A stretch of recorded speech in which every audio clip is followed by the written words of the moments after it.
¿No te ha pasado alguna vez que estás viendo un anime y te encariñas mucho con un personaje? Cada vez que lo ves te ríes, te emociona o sientes un pequeño lazo con ese personaje hasta que lo matan, muere de alguna forma y tú tal vez llores un poco porque era un personaje súper carismático con una personalidad increíble. Y también los personajes de la serie se emocionan y se motivan más para vencer el mal, para vengar a su amigo, pero decenas de capítulos después llegan a una parte en concreto y revive el personaje. Literalmente por el motivo por qué los personajes se motivaron para vengar a su amigo se va a la basura y tú, espectador, lloraste por nada. Tal vez estés pensando, lo que estás diciendo seguramente nunca pasó y te lo estás inventado. Pues te tengo malas noticias, pasa miles de veces en los animes. Matan a personajes queridos por su fandom y por miedo a su empresa o el mismo fandom deciden revivir al personaje. Así que hoy voy a darte una masterclass de cómo el cliché de revivir personajes está pudriendo la industria del anime. Sin más dilación, empecemos con el video. Razones de por qué reviven personajes. Empecemos por el inicio. Usualmente cuando un mangaka revive a un personaje es por estas tres razones. La primera trata sobre la presión del fandom de un anime. Usualmente los mangakas cuando deciden matar a un personaje les llega mucho odio de su fandom desde redes sociales hasta en la vida real, literalmente llegando al punto de acosar al mangaka o hasta le envían amenazas de muerte en su casa. El punto 2 tiene muchas similitudes con el punto 1, el cual trata de cómo hasta las mismas editoriales les piden a los mangakas de revivir a un personaje, lo cual seguramente se pregunten, ¿por qué una editorial le pediría a un mangaka revivir a un personaje? ¿Acaso son fans de ese anime en particular? Pues no, mayormente le dicen esto a los mangakas porque ese personaje tiene mucho marketing y pueden vender mucho merchandising de ese personaje. Pongamos de ejemplo a Goyo. Goyo es un personaje en el cual tú puedes vender muchos productos de él, en cambio si lo matas puedes llegar a producir que esas ventas disminuzcan en gran medida. Y el tercer punto podría ser que el mangaka se arrepintió de matar a ese personaje, lo cual es muy gracioso. ¿Por qué reviviría un personaje que él mismo mató? Seguramente era porque lo acordaba en la trama, pero puede ser que ese personaje tenía un diseño súper cabrón y el mangaka lo reviviera para seguir dibujándolo o simplemente no quería matarlo y lo deja medio muerto pero en el último segundo consigue un power up y sobrevive, como podría ser el caso de Nezuko en Kimetsu no Yaiba, la cual ella literalmente de la nada en el último momento antes de morir se vuelve invencible al sol, lo cual supuestamente era imposible entre los demonios. Pero hay algo entre los editoriales de manga que no se habla mucho, lo cual es, revivir personajes puede traer graves problemas en un manga, tan graves que literalmente pueden llegar a matar a su serie.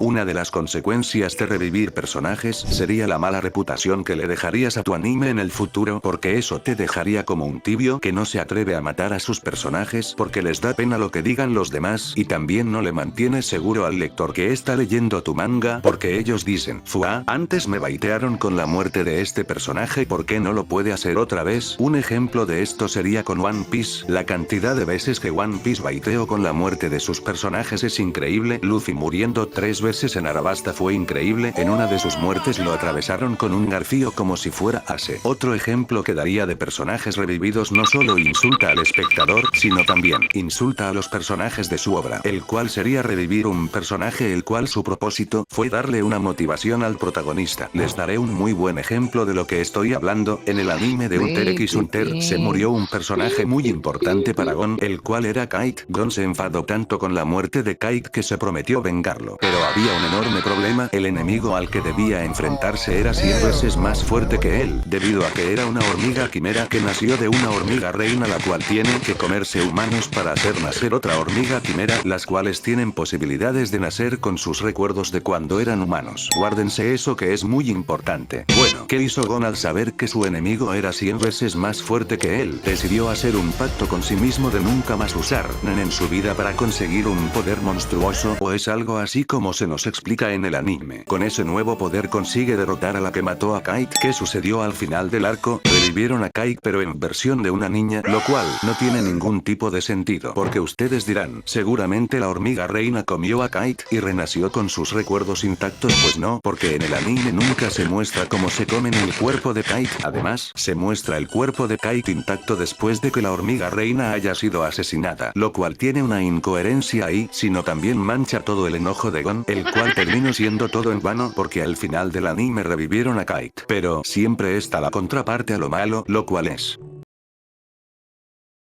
Ahora entramos en la parte buena, la parte más realista, donde los personajes que si mueren en una serie te dejan siempre esa espina diciéndote, podrían haber hecho algo más, qué pena que hayan muerto, o hasta poniéndote triste porque su muerte fue súper emotiva. Un ejemplo de esto sería Ace, el cual se sacrificó para salvar a Luffy en Marineford, enseñándole a las malas lo brutal que era la Red Line y porque no estaba preparado aún. O Hughes en el anime de Fullmetal Alchemist, el cual murió porque estaba descubriendo toda la verdad que pasaba en la ciudad central, pero llegan los homúnculos para matarlo, pero eso no era lo importante del personaje, lo importante de él fue cómo te hicieron empatizar con él, enseñándote cómo él era un muy buen padre de familia, cómo él era un personaje súper carismático. Hasta 50 capítulos después es relevante su muerte, siendo así una muerte que deja marcada a los personajes de la obra y al espectador que lo vio. Para ser sincero, yo nunca lloré con ninguna muerte, y no quiero que me digan en los comentarios, ay, el Cyberark es un Edgy, yo mejor me voy con los Wolsoms. Pero este video es más bien una opinión personal la cual venía sosteniendo hace bastante tiempo y quería representarla de algún modo. Suscríbanse y denle like si les gustó el video, si quieren seguir viendo mis videos pueden ver estos que dejaré aquí mismo.